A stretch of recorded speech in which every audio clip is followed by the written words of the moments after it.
पीले दांत वाली बहू। रंजना कभी ब्रश नहीं करती थी। उसे कितनी बार उसके माँ बाप ने डांटा, लेकिन उसका कोई असर उस पर होता ही नहीं था, जिस कारण से उसके दांत पीले पीले हो जाते हैं। शादी के बाद। अरे बहू, वैसे तो तुझ में कोई कमी नहीं है, पर तेरे दांत इतने पीले कैसे हैं बेटा? कैसे मतलब? कोई सर्जरी थोड़ी ना कराई है। वो तो क्या नाम, मैं ब्रश नहीं करती थी तो पीले हो गए। अब क्या करूं? आप कहें तो लाल करवा लूं या फिर काले? यार ये क्या है, क्यों माँ से लड़ रही हो? लड़ रही हूँ? अरे मैं लड़ रही हूँ या ये बोल रही है कि दांत पीले हैं, पीले। अरे तपस्या थोड़ी ना की है इन्हें पीले करने के लिए। बकायदा ब्रश नहीं किया है 20 साल तक, तब जाकर। छी, कैसी बात कर रही हो? ये उस वक्त तो पीले नहीं थे जब हम लोग तुम्हें देखने आए थे। अरे तब साफ करवा लिया होगा डेंटिस्ट के पास जाकर। अब देखो कैसे पीले पीले लग रहे हैं। रंजना सास की तरफ गुस्से से देखती है। फिर शुरू हो गई पीले पीले पीले। अरे पीले तो तब भी थे जब मेरे हाथ का रसगुल्ला उड़ा उड़ा कर खा रही थी और बोल रही थी, लड़की नहीं गुणों का खजाना दे रहे भाई साहब आप। अब वो लोग करते भी तो क्या करते, पीले दांत वाली बहू पल्ले पड़ी थी तो झेलना तो था ही। एक दिन कीर्तन में रंजना गाना गा रही थी। अरे कमला बहन, माँ का द्वार आया तो सब शुद्ध कराते हैं, फिर अपनी बहू को ब्रश भी नहीं करवाती तुम। दूर से पीले पीले दांत भक्ति में बाधा उत्पन्न कर रहे हैं। अरे कोई 2 साल के बच्ची थोड़ी ना लेकर आई हूँ मैं बहू बनाकर। अच्छी खासी लड़की है, अरे कैसे करवाऊं ब्रश? ये तो उसे खुद करना चाहिए ना। अब माँ बाप तो इसके जैसे तैसे निपटा दिए, ये नहीं सोचा कि सास कैसे संभालेगी। सास बहू को लेकर घर आ जाती है, लेकिन सोच लेती है कि अब इसे लेकर कहीं नहीं जाएगी। अगले रोज बहू कहती है, अरे क्या हो गया, मंदिर नहीं जाना क्या? कीर्तन का वक्त हो रहा है। मेरी मधुर वाणी से कान्हा जी जागते हैं और सोते हैं।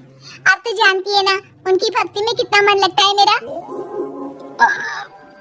वो क्या है ना, तबीयत ठीक नहीं लग रही है मेरी, आराम करूंगी मैं। तबीयत ठीक नहीं लग रही?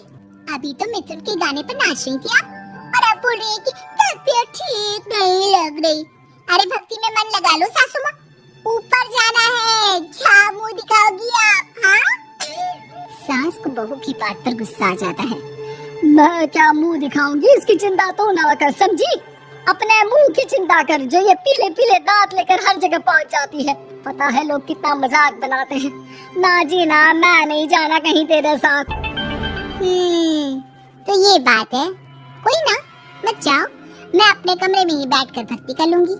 ऊपर वाला दांत थोड़ी ना देखता है, मन देखता है, भावना देखता है।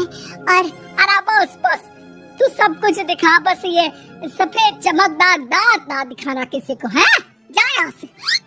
बहू को सास की बात का कोई फर्क नहीं पड़ता, वो तो जैसी थी वैसी ही रह जाती है। सुबह नहाकर किचन में खाना बनाना, फिर खाना खाना, कीर्तन भजन करना और सो जाना। एक दिन, माँ जी मैं सहेली के घर जा रही हूँ, शाम को लेट आऊंगी। हाँ, तो जाना, मैंने कौन सा तेरी आरती करनी है घर पर बैठकर। रंजना सहेली के घर जाती है, जहाँ वो पार्टी में जाने की तैयारी कर रही होती है। अरे शिखा, कहाँ जाने की तैयारी कर रही है? मैं गलत वक्त पर आ गई क्या? अरे नहीं यार, उल्टा सही वक्त पर आई है। मैंने ये साड़ी और ज्वेलरी निकाली है यार, शाम को इनके ऑफिस की एक पार्टी में जाना है। बताना कैसा लग रहा है ये सब?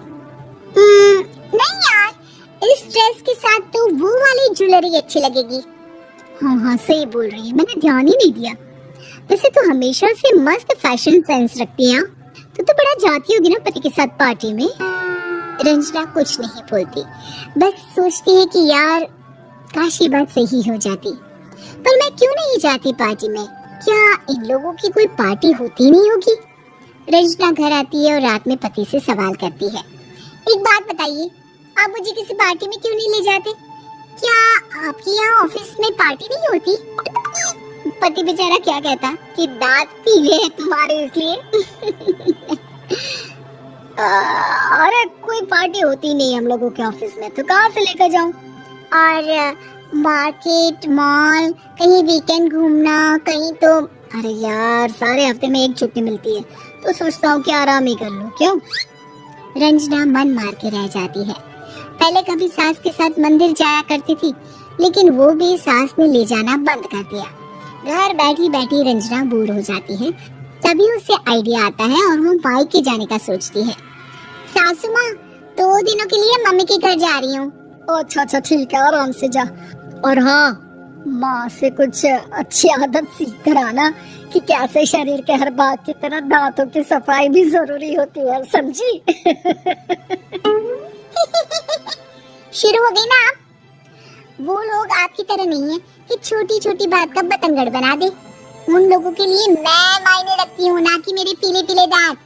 रंजना माँ को बिना बताए उन लोगों को सरप्राइज देती है, लेकिन जैसे ही वो दरवाजे पर पहुँचती है, अंदर देखती है कि घर वाले कहीं जा रहे होते हैं। अब माँ, काश रंजना दीदी के दांतों वाली प्रॉब्लम नहीं होती, तो वो भी हम लोगों के साथ चलती ना बुआ जी की बेटी की शादी में। हाँ बेटा, लेकिन अब उसे कौन समझाए कि उसको उसके पीले दांत नहीं दिखते, लेकिन उसके आसपास के लोगों को कितना एम्बैरेसिंग फील कराते हैं। मुझे तो कितनी बार उसके स्कूल की टीचर ने शिकायत की कि उसके साथ कोई लड़की बैठना भी नहीं चाहती, और ना ही कॉलेज में कोई उससे बात करना चाहता था। लेकिन पता नहीं क्यों उसे ये बात समझ में ही नहीं आती। कोई कमी नहीं है उस लड़की में, बस यही कि दांत पीले हैं। वो तो भला हो जीजाजी और उनकी माँ का, जो दीदी को जैसी है वैसे ही रखा हुआ है। रंजना को अपने घर वालों की बात सुनकर बहुत दुख होता है। वो सोचती है कि वो क्या करे, लेकिन फिर वो सीधा डेंटिस्ट के पास जाती है, अपने दांत चमकाती है और कसम खाती है कि वो रोज ब्रश करेगी। और क्या हो गया? तुम तो 2 दिनों के लिए गई थी ना, पर कोई ना, अच्छा है, चलो आ गई तो। रंजना सास के सामने आकर खड़ी हो जाती है और पूरी स्माइल करती है, उसके चमकदार दांतों को दिखाती हुई। हाँ? चले मंदिर। माँ, मुझे माफ कर दीजिए, मैंने आप लोगों को बहुत एम्बैरेसिंग फील करवाया।